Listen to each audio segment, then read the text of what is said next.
so you have told me that he will absolutely achieve or set out to achieve all of his campaign promises. He is going to go full throttle no matter what he said.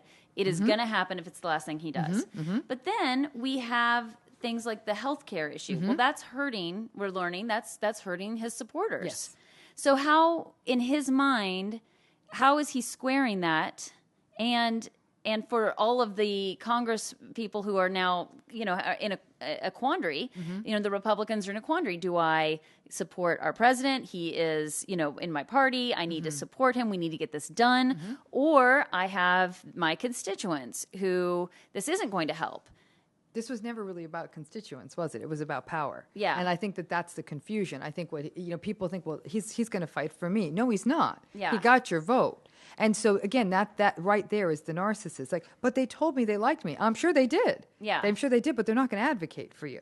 Okay. At that moment they liked you because they needed something from you. You gave it to them, and now they're done with you. It's the ability of the narcissist to turn everybody in their world into an inert object, something they can get something from, like a cookie jar or a sock drawer. Okay. You just pull out the thing you need. You don't go and attend to the sock drawer later and have a conversation with it or ask the sock drawer what it needs. It gave you a pair of socks. Yeah. Now we're done. Okay. And so I don't think that taking care of the vulnerable is really ever been the narcissist's strong suit. They don't care. And I Okay. think it's the don't careness of it all that people are having the most trouble with. That's the lack of empathy. And remember, that's the core of narcissism, is the lack of empathy. He doesn't have any. He doesn't care. Yeah. And I think that's the part that Americans are having trouble getting. But he said he cared. So what? I could tell you the sky's purple.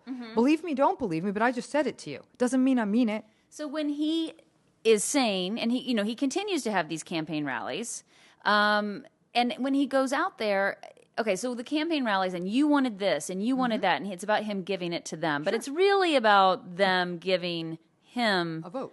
the love, because the campaign rallies are continuing even though he's in office. Well, he needs validation. He needs chronic validation. And Yeah. I think the ongoing campaign rallies after Inauguration Day, that to me was one of the ringers. Yeah.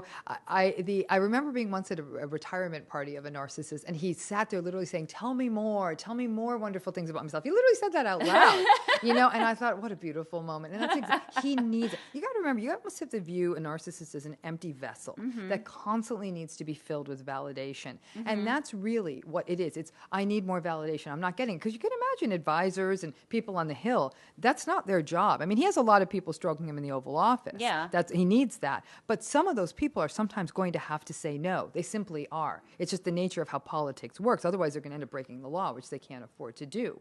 So, I mean, you can only have so many yes men before the whole system implodes. And so when he doesn't have enough yes men, he goes out there and he keeps getting more validation through these rallies, which are now costing us, the taxpayers, Right. a lot of money. It's going to cost us hundreds of millions of dollars before this 4 years are up to fill his ego. Just keep that in mind. Okay.